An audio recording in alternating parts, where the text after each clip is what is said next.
The Wheel of Time is one of those shows that people either really love or really hate. I find that there's not a lot of people who are in the middle of that spectrum, but I am. I'm very conflicted about this show, and in this video, I'll try to answer the question of whether or not this show is still worth watching, at least based on my personal opinion. If you end up enjoying the video, make sure to give it a like and subscribe if you want to see more similar content. That being said, let's get into the video.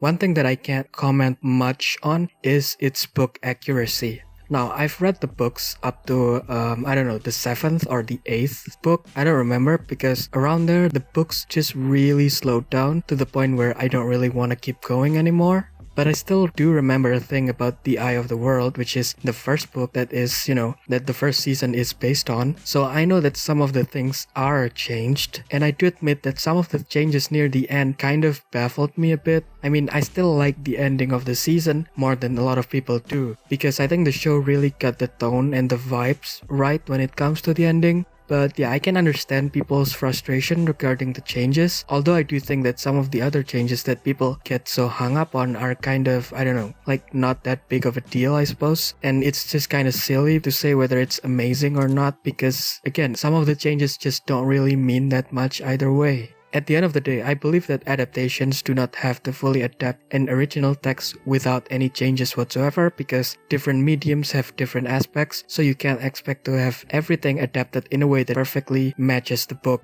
To use another Amazon Prime show as an example, The Expanse is an adaptation that has changed some of the characters significant enough that some of the show characters are practically unrecognizable when compared to their book counterparts.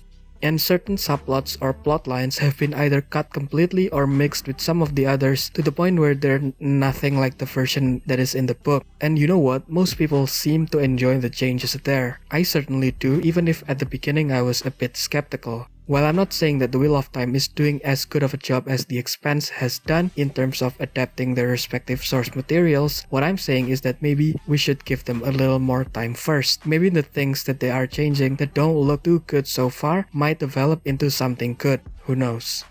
Anyway, another point that I want to mention is the fact that the show looks great. For the most part anyway. Sure, the lighting is a bit, in your face, it's not very subtle, I guess, but that's not a bad thing for me because it just means that things are not bland looking and there are actual colors in the show. Some of the clothing and sets feel like they're too polished, like they're not lived in, I guess. The way that the sets and the costumes in Game of Thrones are, for example.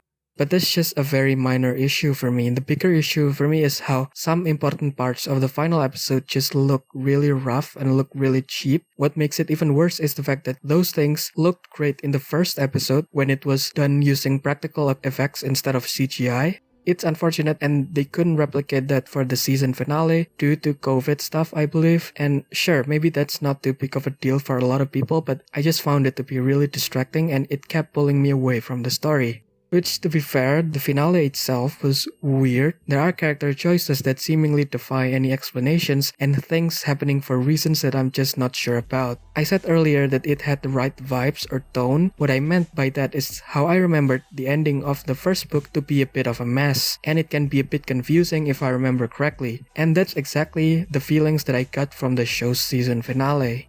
But other than that, I think the show is, fine, I guess. I thought for the most part the show built up the characters well enough. Both the acting and the script really did a good job in making sure that they are easy to root for. But since a lot of them are new actors, the standout to me is Rosamund Pike as Moiraine. She's pretty much the exact same thing as how I imagined her to be in the books. From how she looks, to how she talks, and just how she presents herself in general. Just perfect casting, and I really like her characterization here.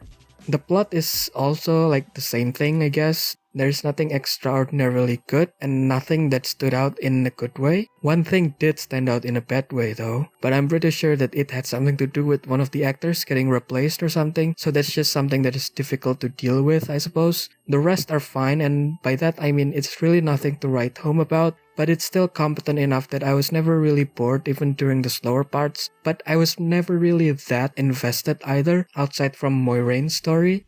Like, I wouldn't be too upset if I had to miss an episode by a few days because again, it's okay, but it's not that great. So yeah, I suppose it kind of is a disjointed mess, but it's not like that for the most part. only some of the important parts that are like that. There are some rough parts, but the journey as a whole is pleasant enough that I think that it still is worth watching. If anything, the show has a lot of room to improve for the next seasons, and I'm excited to see whether or not they can do that with ideally a better, a better condition, like without COVID and without cast problem and stuff. And yeah, I think it is still worth watching as long as your mindset isn't this has to be exactly like the book or it would be bad. Because if your mindset is like that, then I'm afraid that most adaptations are not for you. But yeah, considering how legendary the book series is, it is a bit of a shame that the first season is this forgettable. If you're looking for a fantasy series that came out in 2021 and is a lot less forgettable, you should check out this video to know why you should watch Netflix's Arcane. Frankly, it's just a much better fantasy show. Anyway, I'm giving The Wheel of Time Season 1 a 3 out of 5. Slightly above average, but yeah, it's not that great. So yeah, thanks for watching.